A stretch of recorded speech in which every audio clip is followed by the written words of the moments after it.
செய்திகள் இணைந்து வழங்குவோர் homeo care. Homeo care international சர்வதேச ஹோமியோ சிகிச்சை இப்போது தமிழகத்தில்.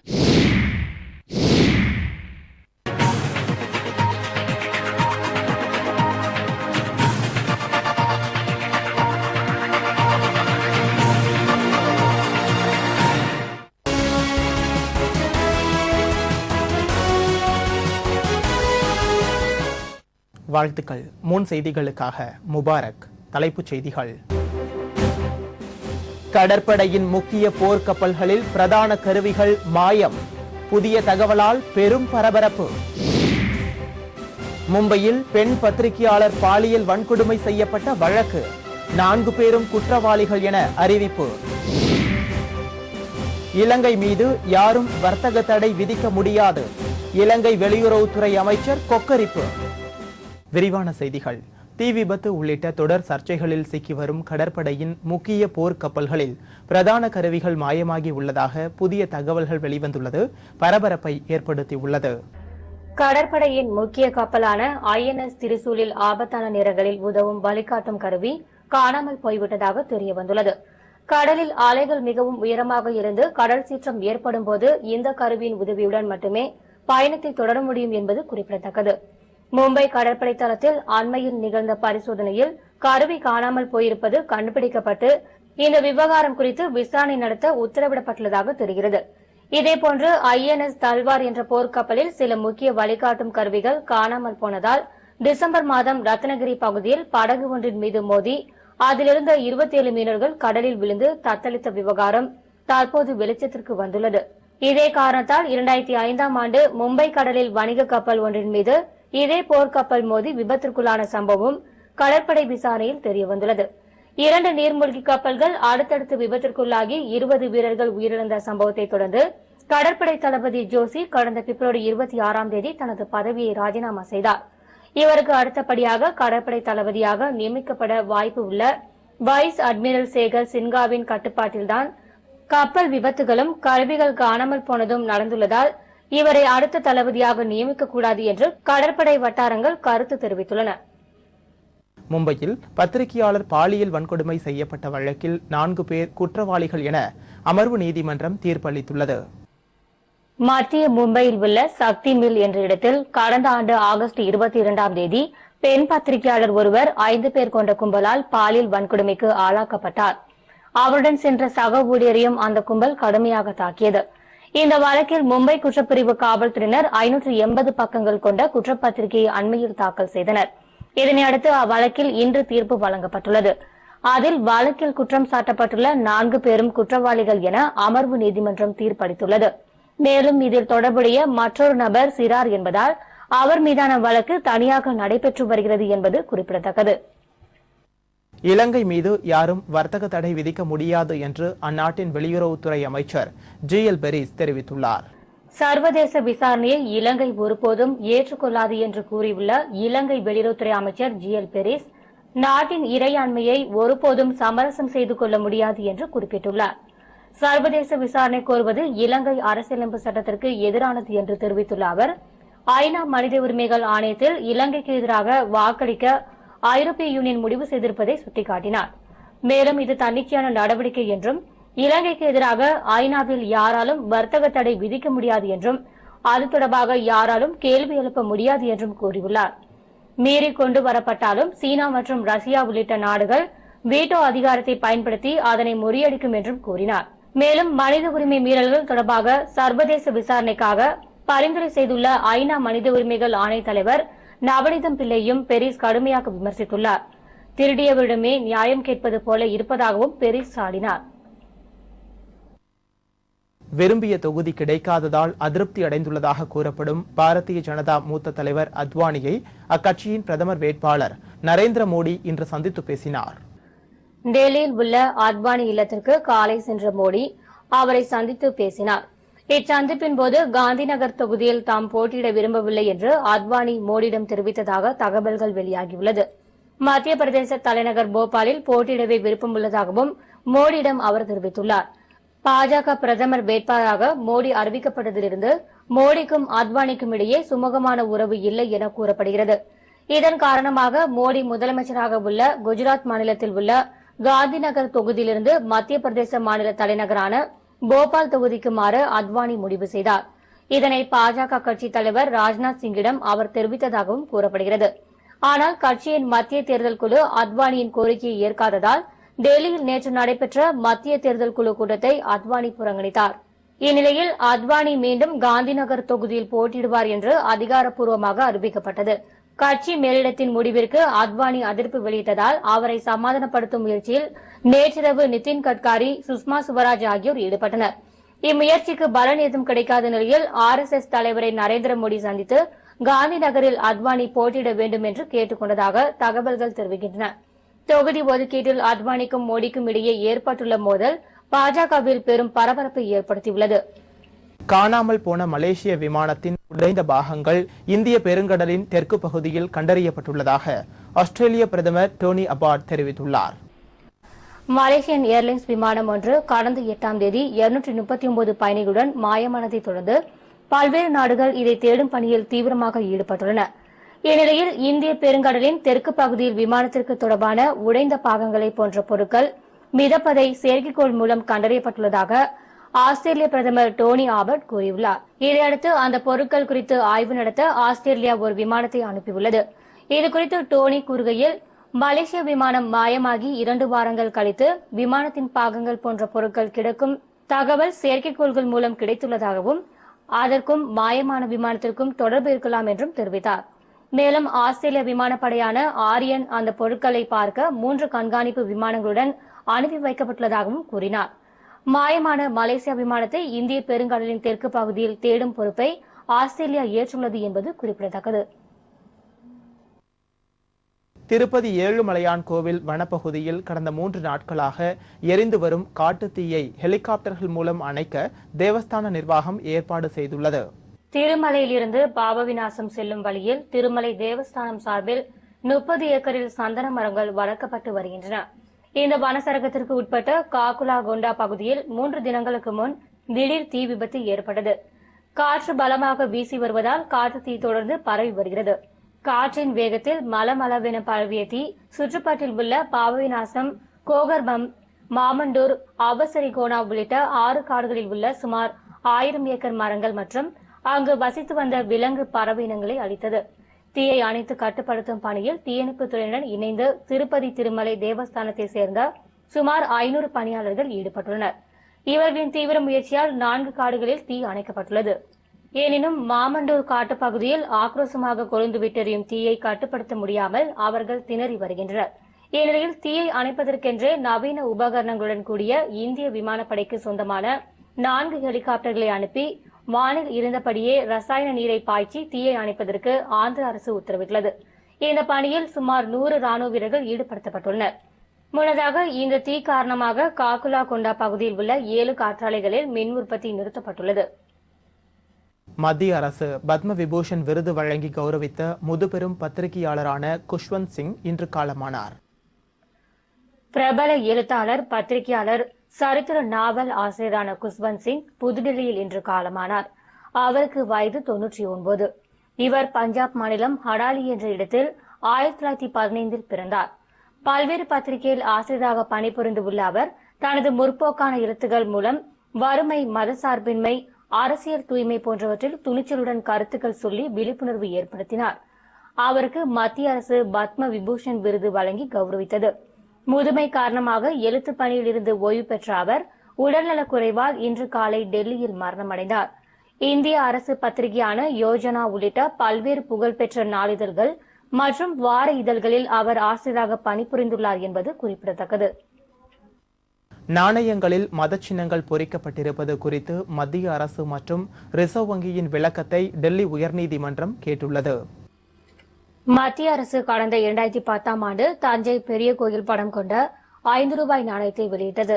தொடர்ந்து 2013ஆம் ஆண்டு காஷ்மீர் வைஷ்ணவ தேவி கோயில் படம் கொண்ட 5 ரூபாய் நாணயம் வெளியிடப்பட்டது. இது நாட்டின் மதசார்பின்மை கொள்கைக்கு எதிரானது என்று நபீஸ் குவைசி மற்றும் அபு சையீது ஆகிய இருவர் டெல்லி உயர்நீதிமன்றத்தில் பொதுநல வழக்கு தொடர்ந்தனர். மேலும் இந்த நாணயங்களை அரசு திரும்ப பெற வேண்டும் என்றும் அவர்கள் கோரியிருந்தனர். இந்நிலையில் இது தொடர்பாக நடைபெற்ற விசாரணையில் நாணயங்களில் மத சின்னங்கள் பொறிக்கப்பட்டிருப்பது குறித்து மத்திய அரசு மற்றும் ரிசர்வ் வங்கியின் விளக்கத்தை டெல்லி உயர்நீதிமன்றம் கேட்டுள்ளது. மத்திய மாநில அரசுகள் எந்தவொரு மதம் குறித்தும் பிரச்சாரம் செய்யக்கூடாது என்று பொதுநல மனுவை விசாரித்த நீதிபதி PT அகமது கூறினார். மேலும் 3 வாரத்திற்குள் இதுகுறித்த விளக்கத்தை சமர்ப்பிக்குமாறும் கேட்டுக் கொள்ளப்பட்டுள்ளது. வருமான வரி கணக்கு அறிக்கையை தாக்கல் செய்யாத வழக்கில் தமிழக முதலமைச்சர் ஜெயலலிதா மற்றும் அவரது தோழி சசிகலா ஆகியோர் வருகிற ஏப்ரல் 3ஆம் தேதி அன்று நேரில் ஆஜராக வேண்டும் என சென்னை எழும்பூர் பொருளாதார குற்றவியல் நீதிமன்றம் உத்தரவிட்டுள்ளது. கடந்த 1991 மற்றும் 1992 வருமான வரி கணக்கை தாக்கல் செய்யவில்லை என தமிழக முதல்வரும் அதிமுக பொதுச் செயலாளருமான ஜெயலலிதா, அவரது தோழி சசிகலா ஆகியோர் மீது வருமான வரித்துறை வழக்கு தொடர்ந்திருந்தது. வழக்கை 4 மாதத்தில் முடிக்க வேண்டும் என்று உச்சநீதிமன்றம் கடந்த ஜனவரி மாதம் உத்தரவிட்டிருந்தது. உச்சநீதிமன்ற உத்தரவை படித்து பார்க்க ஜெயலலிதா தரப்பு 3 வார கால அவகாசம் கோரியது. ஜெயலலிதா தரப்பினரின் கோரிக்கையை ஏற்ற நீதிபதி 2 வார கால அவகாசம் அளித்துள்ளார். இதையடுத்து ஜெயலலிதா மற்றும் அவரது தோழி சசிகலா ஆகியோர் வருகிற ஏப்ரல் 3ஆம் தேதி அன்று நேரில் ஆஜராக வேண்டும் என சென்னை எழும்பூர் பொருளாதார குற்றவியல் நீதிமன்றம் உத்தரவிட்டுள்ளது. அன்றைய தினம் குற்றச்சாட்டு பதிவு செய்யப்படும் என்றும் நீதிமன்றம் அறிவித்துள்ளது. ஹரியானாவில் காங்கிரஸைச் சேர்ந்த பெண் அமைச்சர் மீது மர்ம கும்பல் கல்வீசி தாக்குதல் நடத்தியுள்ள சம்பவம் பரபரப்பை ஏற்படுத்தியுள்ளது. ஹரியானாவில் காங்கிரஸை சேர்ந்த மாநில சுகாதாரத்துறை அமைச்சர் கிரண் சௌத்ரி நர்னூல் என்ற இடத்தில் நடைபெற்ற தேர்தல் பிரச்சார கூட்டத்தில் பங்கேற்று பேசிக் கொண்டிருந்தார். அப்போது உயரமான இடத்திலிருந்து மர்ம கும்பல் ஒன்று சராமாரியாக அவர் மீது கல்வீசி தாக்குதல் நடத்தியது. இந்த பயங்கர தாக்குதலில் அமைச்சருக்கு தலை மற்றும் மார்பு பகுதியில் காயம் ஏற்பட்டது. தாக்குதலில் நிலை குலைந்து சரிந்து விழுந்த அவரை அருகில் இருந்தவர்கள் சிகிச்சைக்காக மருத்துவமனையில் சேர்த்தனர். கல்வீச்சு சம்பவம் குறித்து காவல்துறையினர் வழக்கு பதிவு செய்து விசாரணை நடத்தி வருகின்றனர். பிரச்சாரத்தில் ஈடுபட்ட அமைச்சர் தாக்கப்பட்ட சம்பவம் அம்மாநில அரசியல் கட்சி தலைவர்களிடம் அதிர்ச்சியை ஏற்படுத்தியுள்ளது. ஹரியானாவில் ஏப்ரல் 10ஆம் தேதி மக்களவைத் தேர்தல் நடைபெற உள்ளது என்பது குறிப்பிடத்தக்கது. விளம்பர இடைவேளைக்கு பிறகு செய்திகள் தொடரும்.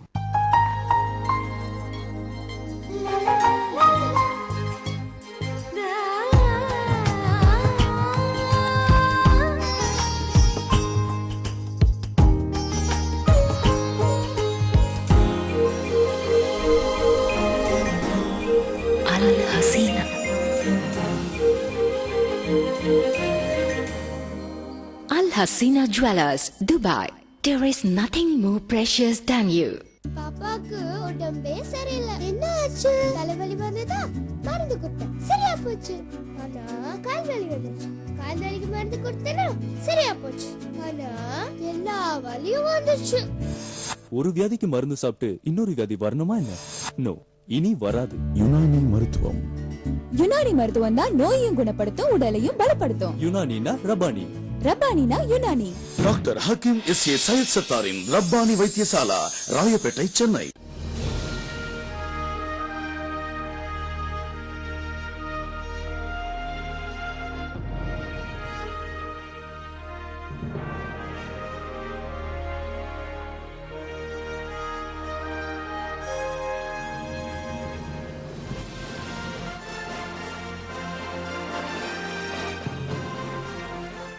Satisfaction beyond the expectation. Dubai, Riyadh, Kuwait and Bangkok. கண்ணுக்குட்டி, செல்லுக்குட்டி, ஜூ ஜூ ஜூ ஜூ ஜூ. குழந்தை செல்வம் எவ்வளவு ஒரு சந்தோஷமான விஷயம். இந்த சந்தோஷத்தை எங்க அனுபவிக்க முடியாம போயிடுமோன்னு பயந்த காலம்லாம் இருந்தது. ஆனா நல்ல வேலையா ஹோமியோ கேர் போனோம், நல்ல ட்ரீட்மெண்ட் கொடுத்தாங்க. இப்ப எங்க கூட கொஞ்சம் விளையாட எங்களுக்குன்னு ஒரு குழந்தை. ஹோமியோ கேருக்கு நன்றி. ஒரு பெண் முழுமை அடையறதே தாய்மை அடையும் போதுதான். அப்படிப்பட்ட பாக்கியம் நிறைய பெண்களுக்கு கிடைக்கிறது இல்ல. பெண்களோட வாழ்க்கையில மிகப்பெரிய குறையா இருக்கிற இந்த குழந்தையின்மை பிரச்சனைக்கு இப்போ ஒரு சந்தோஷமான தீர்வு வந்தாச்சு. உலகத்தர ஹோமியோபதி சிகிச்சையை உங்கள் அருகில் கொண்டு வந்து தரும் ஹோமியோ கேர் இன்டர்நேஷனல். நம்பி வாருங்கள், நலன் அடையுங்கள். இனி நம்ம ஆரோக்கியத்தை பாதுகாக்க இவங்க இருக்காங்க. நம்பி வாருங்கள், நலன் அடையுங்கள். Homeo care international, Chennai, Kovai, Madurai. தொடர்புக்கு 9282227700 9282227711. செய்திகள் தொடர்கின்றன. சுட்டுக் கொல்லப்பட்ட நெய்வேலி NLC நிறுவன தொழிலாளி குடும்பத்திற்கு தேர்தல் முடிந்தவுடன் நிவாரண உதவி வழங்கப்படும் என்று முதலமைச்சர் ஜெயலலிதா தெரிவித்துள்ளார். என்எல்சி தொழிலாளி சுட்டுக் கொல்லப்பட்ட சம்பவம் தொடர்பாக அறிக்கை வெளியிட்ட திமுக தலைவர் கருணாநிதிக்கு விளக்கம் அளித்துள்ளார் முதலமைச்சர் ஜெயலலிதா. அவர் வெளியிட்டுள்ள அறிக்கையில், தேர்தல் நன்னடத்தை விதிகள் நடைமுறைக்கு வந்ததிலிருந்து தமிழக அரசின் சார்பில் யாருக்கும் எந்தவித நிவாரணமும் அளிக்கப்படவில்லை என்று தெரிவித்துள்ளார். நெய்வேலி பழுப்பு நிலக்கரி நிறுவன தொழிலாளி மத்திய தொழில் பாதுகாப்பு படையினரால் சுட்டுக் கொல்லப்பட்ட செய்தி அறிந்தவுடன் மாநில காவல்துறையினர் சம்பவ இடத்திற்கு விரைந்து சென்று நிர்வாகத்திடமும் தொழிலாளர் தரப்பினருடனும் பேச்சுவார்த்தை நடத்தி சட்டம் ஒழுங்கை நிலைநாட்டியுள்ளதாகவும் அவர் குறிப்பிட்டுள்ளார். மேலும் இந்த சம்பவத்தால் பாதிக்கப்பட்டவர்களுக்கு மட்டுமல்லாமல் பிற சம்பவங்களில் பாதிக்கப்பட்டவர்களுக்கு தேவையான நிவாரண உதவிகளையும் தமிழக அரசு தேர்தல் முடிந்த பிறகு உறுதியாக அளிக்கும் என்றும் முதலமைச்சர் ஜெயலலிதா அறிக்கையில் தெரிவித்துள்ளார். பாரதிய ஜனதா கட்சி கூட்டணியான தேசிய ஜனநாயக கூட்டணியின் தொகுதி பங்கீட்டினை பாஜக தேசிய தலைவர் ராஜ்நாத் சிங் சென்னையில் இன்று அறிவித்தார். வரும் நாடாளுமன்ற தேர்தலில் போட்டியிடும் பாஜக கூட்டணியான தேசிய ஜனநாயக கூட்டணியில் தொகுதி பங்கீடு குறித்து நீண்ட இழுபறி இருந்து வந்தது. இந்த நிலையில் நேற்று சென்னையில் நடைபெற்ற பாஜகவின் தமிழக தலைவர்கள் ஆலோசனை கூட்டத்தின் முடிவில் தமிழகத்தில் பாஜக கூட்டணி சார்பாக போட்டியிடும் கட்சிகளின் தொகுதிகள் குறித்து பாஜகவின் தேசிய தலைவர் ராஜ்நாத் சிங் சென்னையில் இன்று அறிவிப்பார் என்று அக்கட்சியின் மாநில தலைவர் பொன் ராதாகிருஷ்ணன் தெரிவித்திருந்தார். அதன்படி இன்று சென்னை வந்த ராஜ்நாத் சிங் கூட்டணி கட்சிகள் போட்டியிடும் கட்சிகளின் தொகுதிகள் குறித்து அறிவிப்பை வெளியிட்டார். இதில் தேமுதிகவுக்கு மத்திய சென்னை, வட சென்னை, நாமக்கல், கரூர், சேலம் உள்பட 14 தொகுதிகளிலும் அறிவிக்கப்பட்டுள்ளது. அதேபோல் அரக்கோணம், கிருஷ்ணகிரி, தருமபுரி உள்பட 8 தொகுதிகள் பாமகவுக்கு ஒதுக்கப்பட்டுள்ளது. பாஜகவுக்கு தென் சென்னை, வேலூர், நீலகிரி, கன்னியாகுமரி உள்பட 8 தொகுதிகள் அறிவிக்கப்பட்டுள்ளது. மேலும் மதிமுகவுக்கு தேனி, விருதுநகர், தென்காசி உள்பட 7 தொகுதிகளிலும், ஐஜேகே கட்சி பெரம்பலூர் தொகுதியிலும், கொங்கு நாட்டு மக்கள் தேசிய கட்சி பொள்ளாச்சி தொகுதியிலும் போட்டியிடும் என்றும் அறிவிக்கப்பட்டுள்ளது. கூட்டணி குறித்து பேசிய ராஜ்நாத் சிங், தேசிய ஜனநாயக கூட்டணி தமிழகத்தில் குறைந்தபட்சம் 25 தொகுதிகளில் வெற்றி பெறும் என்றும் நம்பிக்கை தெரிவித்துள்ளார். DMDK led by Captain Vijay Kanji 14 seat. PMK led by Dr. Ramdas 8 seat. MDMK led by Mr. Vaiko 7 seats. KMDK led by Mr. Ishwaran 1 seat. IJK led by Mr. Pachmuthu 1 seat and BJP 8 seat. Tiruvannamalai அருகே இருசக்கர வாகனம் மீது சரக்கு வாகனம் மோதி விபத்துக்குள்ளானதில் சரக்கு வாகன ஓட்டுநர் உட்பட 4 பேர் பரிதாபமாக உயிரிழந்தனர். தஞ்சை மாவட்டம் திருவைப்பாடி பகுதியைச் சேர்ந்தவர் ஞானசேகரன். சரக்கு வாகன ஓட்டுநரான இவர் தக்காளி பழங்களை லாரியில் ஏற்றிக்கொண்டு ஆந்திர மாநிலத்திற்கு சென்றுள்ளார். அப்போது திருவண்ணாமலையை அடுத்த காரியந்தலில் லாரியை நிறுத்திவிட்டு அங்குள்ள அரசு மதுபான கடையில் மது அருந்திவிட்டு மீண்டும் வாகனத்தை இயக்கியுள்ளார். இந்நிலையில் திருவண்ணாமலை வேலூர் நெடுஞ்சாலையில் உள்ள கொண்டம் அருகே சரக்கு வாகனம் சென்று கொண்டிருந்த போது எதிரே வந்த இருசக்கர வாகனத்தின் மீது பலமாக மோதிய லாரி அருகில் இருந்த மரத்தின் மீதும் மோதியது. இந்த கோர விபத்தில் லாரி ஓட்டுநர் ஞானசேகரன் மற்றும் இருசக்கர வாகனத்தில் வந்தவர்கள் உள்பட 4 பேர் சம்பவ இடத்திலேயே பரிதாபமாக உயிரிழந்துள்ளனர். இதனையடுத்து தகவல் அறிந்து சம்பவ இடத்திற்கு வந்த காவல்துறையினர் இறந்தவர்களின் உடலை கைப்பற்றி பிரேத பரிசோதனைக்காக மருத்துவமனைக்கு அனுப்பி வைத்தனர். மேலும் இதுகுறித்து காவல்துறையினர் வழக்கு பதிவு செய்து விசாரணை நடத்தி வருகின்றனர். சென்னையில் 47 சவரன் தங்க நகைகள் மற்றும் 3.5 லட்சம் ரூபாய் ரொக்க பணத்தை கொள்ளையடித்த நபரை காவல்துறையினர் கைது செய்துள்ளனர். சென்னை மாதவரம் அருகே உள்ள எண்ணூரைச் சேர்ந்தவர் விஜய். மீன்பிடி தொழில் செய்து வரும் இவர் சொந்த வேலைக்காக வெளியூர் சென்றுள்ளார். இதை அறிந்த மர்ம நபர் விஜய் வீட்டின் கதவை உடைத்து உள்ளே சென்று பீரோவில் இருந்த 47 சவரன் தங்க நகைகள் மற்றும் 3.5 லட்சம் ரூபாய் ரொக்க பணத்தை கொள்ளையடித்து சென்றுள்ளனர். விஜய் அளித்த புகாரின் பேரில் தனிப்படை அமைக்கப்பட்டு கொள்ளையர்கள் தேடப்பட்டு வந்தனர். இந்த நிலையில் தனிப்படையினர் நடத்திய தீவிர விசாரணையில் விஜயின் வீட்டின் அருகில் வசித்து வந்த தேசப்பன் என்பவர் நகை மற்றும் ரொக்க பணத்தை கொள்ளையடித்தது தெரிய வந்தது. இதனைத் தொடர்ந்து போலீசார் தேசப்படை கைது செய்து விசாரணை நடத்தி வருகின்றனர். தேர்தல் பாதுகாப்பு பணிக்காக துணை ராணுவத்தினர் திருச்சி வந்தனர். இவர்கள் இன்று முதல் தேர்தல் பாதுகாப்பு பணியில் ஈடுபட்டுள்ளனர். தமிழகம் மற்றும் புதுவையில் வரும் ஏப்ரல் மாதம் 24ஆம் தேதி நாடாளுமன்ற தேர்தல் நடைபெற உள்ளது. இதனை முன்னிட்டு தேர்தல் முறைகேடுகளை தவிர்க்க தேர்தல் அதிகாரிகள் வாகன சோதனையில் ஈடுபட்டு வருகின்றனர்.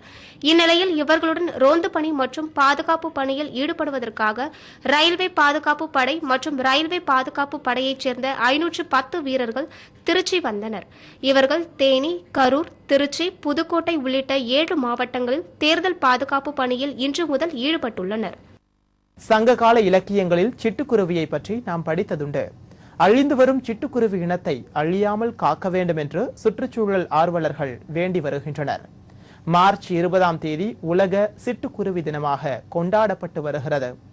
இந்த அரிய வகை சிட்டுக்குருவி இனத்தை பற்றிய ஓர் சிறப்பு பார்வை.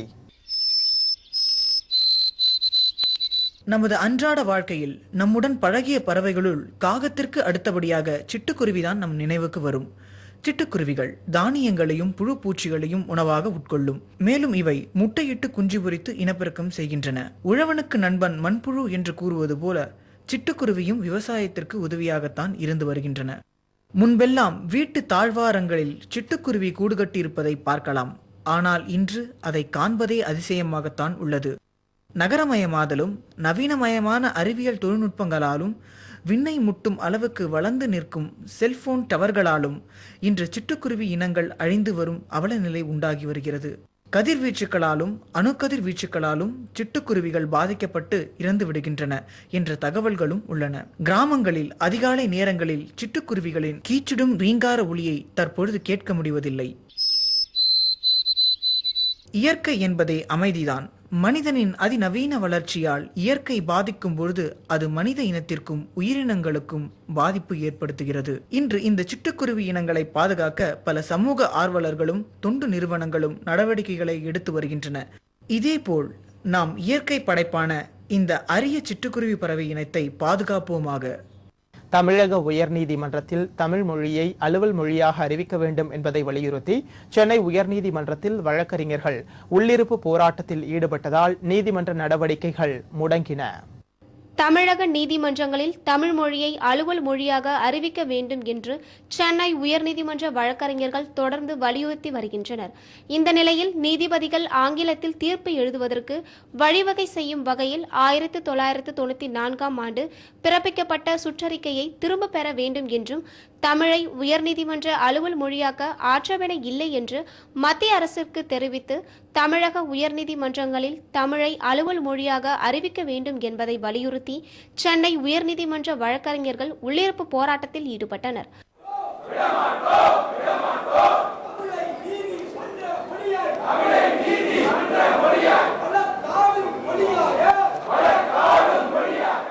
வழக்கறிஞர்களின் இந்த போராட்டத்தை தொடர்ந்து உயர்நீதிமன்ற தலைமை நீதிபதி அக்னிஹோத்ரி நீதிமன்ற நடவடிக்கைகளை ஒத்திவைத்தார்.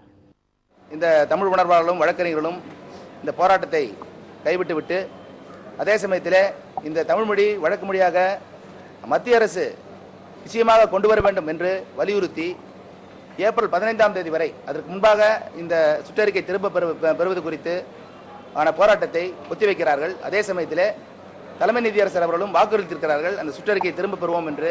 அந்த நம்பிக்கையின் அடிப்படையில் இந்த போராட்டத்தை அவர்கள் நிறைவு செய்கிறார்கள். தேனி மாவட்டத்தில் பிரச்சார கூட்டம் நடைபெறும் இடத்தில் முகூர்த்த கம்பம் நடவு நிகழ்ச்சி அமைச்சர் ஓ பன்னீர்செல்வம் தலைமையில் நடைபெற்றது. நாடாளுமன்ற தொகுதியின் அதிமுக வேட்பாளர் பார்த்திபனை ஆதரித்து தமிழக முதலமைச்சர் ஜெயலலிதா தேனி மாவட்டத்திற்கு பிரச்சாரம் செய்ய உள்ளார். இதனைத் தொடர்ந்து பிரச்சார கூட்டம் நடைபெறும் இடத்தில் முகூர்த்த கம்பம் நடவு நிகழ்ச்சி நடைபெறுகிறது. இந்த நிகழ்ச்சியில் தமிழக நிதியமைச்சர் ஓ பன்னீர்செல்வம் கலந்து கொண்டார். இதனைத் தொடர்ந்து பிரச்சார கூட்டம் நடைபெறும் இடத்தில் மேற்கொள்ளப்படும் பணிகள் நிதியமைச்சர் ஓ பன்னீர்செல்வம் ஆய்வு செய்தார். இந்நிகழ்ச்சியில் அதிமுக மாவட்ட ஒன்றிய கிளை நிர்வாகிகள் உள்ளிட்ட பலர் கலந்து கொண்டனர். சிவகங்கை மாவட்டத்தில் உள்ள வாக்குச்சாவடி மண்டல அலுவலர்களுக்கான தேர்தல் பணி குறித்த பயிற்சி வழங்கப்பட்டது. இந்த பயிற்சியில் சிவகங்கை, மானாமதுரை, திருப்பத்தூர், காரைக்குடி உள்ளிட்ட தொகுதிகளுக்கான தேர்தல் அலுவலர்கள் கலந்து கொண்டனர். காரைக்குடி தாலுகா அலுவலகத்தில் கோட்டாட்சியர் தலைமையில் நடைபெற்ற இப்பயிற்சியில் மின்னணு வாக்குப்பதிவு இயந்திரத்தை கையாள்வது குறித்து செயல்முறை விளக்கத்துடன் பயிற்சி அளிக்கப்பட்டது. தேனி நாடாளுமன்ற அதிமுக வேட்பாளர் பார்த்திபனை ஆதரித்து மாநிலங்களவை உறுப்பினர் சசிகலா புஷ்பா பிரச்சாரத்தில் ஈடுபட்டார். நாடாளுமன்ற தேர்தல் ஏப்ரல் 24ஆம் தேதி தமிழகத்தில் நடைபெற உள்ளது. இதற்காக தமிழகத்தில் அரசியல் கட்சித் தலைவர்கள் பல்வேறு இடங்களில் வாக்கு சேகரிப்பில் ஈடுபட்டு வருகின்றனர். இதன் ஒரு பகுதியாக தேனி மாவட்டம் பெரியகுளத்தில் அதிமுக தேனி நாடாளுமன்ற வேட்பாளர் பார்த்திபனை ஆதரித்து மாநிலங்களவை உறுப்பினரும் அதிமுக மாநில மகளிர் அணி செயலாளருமான சசிகலா புஷ்பா பிரச்சாரம் செய்தார். இதில் பெரியகுளம் நகர் மன்ற தலைவர் ராஜா, நகர செயலாளர் ராதா மற்றும் அதிமுகவின் 200க்கும் மேற்பட்டோர் வாக்கு சேகரிப்பில் ஈடுபட்டனர். தன் வீட்டு சண்டையே பார்க்க முடியாத ஒருவன் எப்படி இந்த தமிழ்நாட்டின் சண்டையையும் தமிழ்நாட்டு மக்களின் பிரச்சனைகளையும் பார்க்க நேரம் இருக்கும்? எனவேதான் மக்களுக்காகவே வாழ்ந்து கொண்டிருக்கும் எங்கள் புரட்சி தலைவி அம்மா அவர்களின் பின்னே அணிவகுத்து வருவோம் என்று சொல்லி இரட்டை இலை சின்னத்தில் வாக்குகளை கேட்டு வந்திருக்கின்றோம். கொலம்பியாவில் 20 கிலோ எடையுள்ள 8 மாத குழந்தையின் உடல் எடையை குறைக்க அறுவை சிகிச்சை செய்ய மருத்துவமனை நிர்வாகம் முடிவு செய்துள்ளது. கொலம்பியாவை சேர்ந்தவர் யுனஸ் பேண்டினா என்ற பெண்மணி. இவர் தனது 8 மாத குழந்தையான சாண்டியாகோ மென்டோசாவிற்கு நாளுக்கு நாள் எடை அதிகரிப்பதாக சபி ஹார்ட்ஸ் என்ற நெஞ்சக மருத்துவமனைக்கு கடிதம் எழுதியிருந்தார். இவரது கடிதத்தை கண்ட மருத்துவமனை இயக்குநரான சால்வடர் பாலிசியோ தங்களது மருத்துவமனையில் அக்குழந்தையை சேர்த்து சிகிச்சை செய்து வருகிறார். தனது குழந்தை குண்டாவதற்கு தானே காரணம் என அவரது தாய் மருத்துவரிடம் கூறினார். குழந்தை எப்பொழுது அழுதாலும் உடனடியாக பால் ஊட்டியதாலேயே அவன் இவ்வளவு குண்டானதாக அவர் தெரிவித்தார். தற்போது அவனது உடல் எடையை குறைக்க அறுவை சிகிச்சை செய்ய மருத்துவமனை நிர்வாகம் முடிவு செய்துள்ளது. எடை குறைக்கப்படாவிட்டால் வருங்காலத்தில் அக்குழந்தைக்கு இரத்த அழுத்தம், சர்க்கரை வியாதி மற்றும் மூட்டு வலி ஏற்பட வாய்ப்பிருப்பதாக இயக்குநர் சால்வட்டர் தெரிவித்தார்.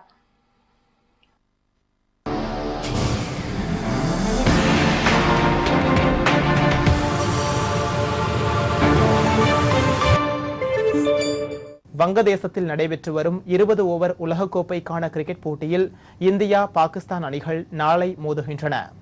5வது 20 ஓவர் உலகக்கோப்பை கிரிக்கெட் போட்டியின் தகுதி சுற்று தற்போது வங்காளதேசத்தில் நடைபெற்று வருகிறது. தகுதி சுற்றில் இருந்து 2 அணிகள் முதன்மை சுற்றான சூப்பர் 10 சுற்றுக்கு தகுதி பெறும். முதன்மை போட்டியான சூப்பர் 10 சுற்று நாளை தொடங்குகிறது. நேரடியாக தகுதி பெற்ற 8 அணிகளும் தகுதி சுற்று மூலம் தேர்வு பெறும் 2 அணிகளும் ஆக மொத்தம் 10 அணிகளும் இதில் விளையாடும். சூப்பர் 10 சுற்றின் நாளைய ஆட்டத்தில் இந்தியா, பாகிஸ்தான் அணிகள் மோதுகின்றன. இரு அணிகளும் மோதும் போட்டி மிகுந்த பரபரப்பாக இருக்கும் என்பதால் ரசிகர்களிடையே மிகுந்த எதிர்பார்ப்பு ஏற்பட்டுள்ளது. இனி இன்றைய தங்கம் மற்றும் வெள்ளி விலை நிலவரம். இன்றைய ஆபரண தங்கம் கிராம் ஒன்றிற்கு 2802 ரூபாயாக விற்பனையானது. ஒரு பவுனின் விலை 22,416 ரூபாயாக விற்பனையானது. 1 கிராம் வெள்ளியின் விலை 48 ரூபாய் 10 காசுகளாகவும் 1 கிலோ வெள்ளியின் விலை 44,950 ரூபாயாகவும் விற்பனையானது. அல் ஹசீனா வழங்கும் துபாயில் இன்று தங்கத்தின் விலை நிலவரம். துபாயில் இன்று 22 கேரட் ஆபரண தங்கம் கிராம் ஒன்றிற்கு 152.50 திர்ஹம்களாக விற்பனையானது. இது இந்திய ரூபாயின் மதிப்பில் 2537 ரூபாய் 5 காசுகளாக விற்பனையானது. 24 கேரட் ஆபரண தங்கம் கிராம் ஒன்றிற்கு 161.25 திர்ஹம்களாக விற்பனையானது. இது இந்திய ரூபாயின் மதிப்பில் 2682 ரூபாய் 61 காசுகளாக விற்பனையானது. மீண்டும் இன்றைய தலைப்புச் செய்திகள்.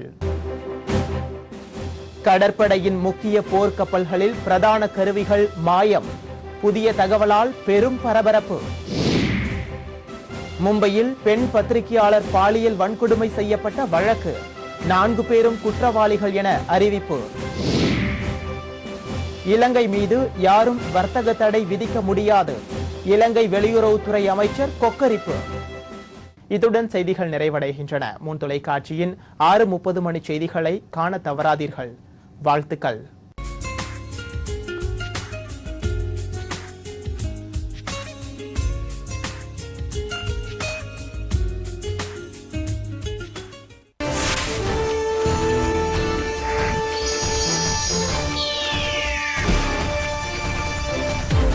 மூன் செய்திகள் இணைந்து வழங்குவோர் homeo care. Homeo care international சர்வதேச ஹோமியோ சிகிச்சை இப்போது தமிழகத்தில்.